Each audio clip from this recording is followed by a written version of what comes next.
Hi, in this video, we're going to look at some few things you need to know to safeguard your PayPal account.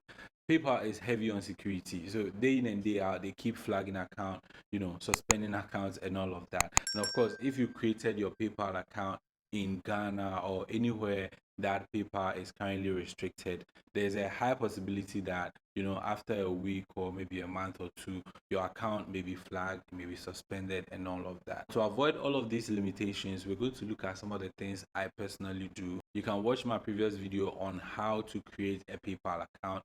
It's a step-by-step guide, so you can watch that and then also create your PayPal account. Let's get right into it. Now, after you finish verifying your PayPal account, you get to this page where you see the profile verified, email confirmed. Then they will have the third option here, link a bank or card. Well, my advice to you is don't do it. Okay, don't link your bank, don't link your card. If you live in any country where PayPal is currently restricted, don't link your bank, don't link your card. I mean, in the first place, PayPal is not accessible in that country. They've blacklisted it.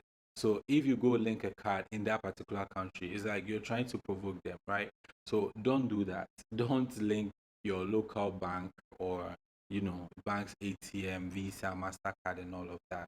Don't link it to your PayPal account. Sometimes you may not see it this way. Sometimes you may be checking out, and then maybe the funds in your PayPal account may not be enough.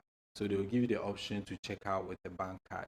That is the trickiest one. Still, don't do it. Don't link your bank card to your PayPal account. It will get it suspended eventually.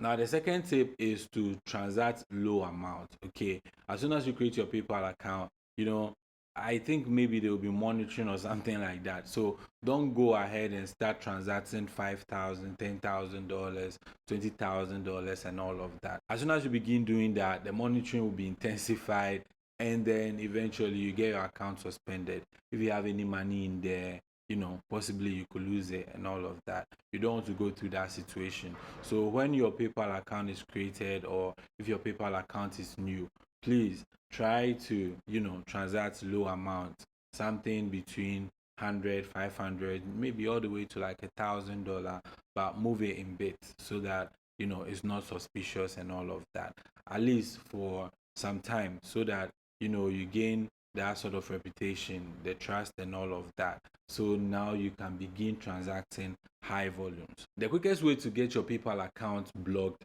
is by using it for fraudulent activities. If you are into scam or anything like that, please, this is not a video for you. PayPal will not tolerate that.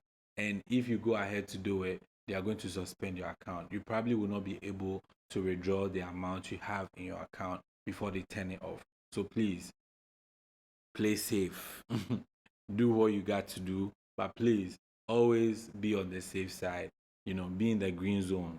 Don't cross. Personally, I do not feel safe leaving my funds with PayPal, because I feel like they can turn it off at any point in time. So when I have money in there, I would prefer to use the money to buy something that I can sell to someone and then take physical cash, instead of leaving it in the account. So if I have maybe $200 in my PayPal, I can go on Amazon or B&H and buy something that I can probably sell to someone. I have this close friend who has PayPal funds almost all the time, and whenever I need to pay for something, I don't have funds, I'll just reach out to him like, bro, I want to pay for this, can you pay for it for me, and then I'll send you cash. So I'll send him mobile money, and then he'll go online and pay for whatever I want to get with PayPal. By doing that, he's able to convert his PayPal funds into cash without having to move the money directly from PayPal to his bank. If you have a PayPal account,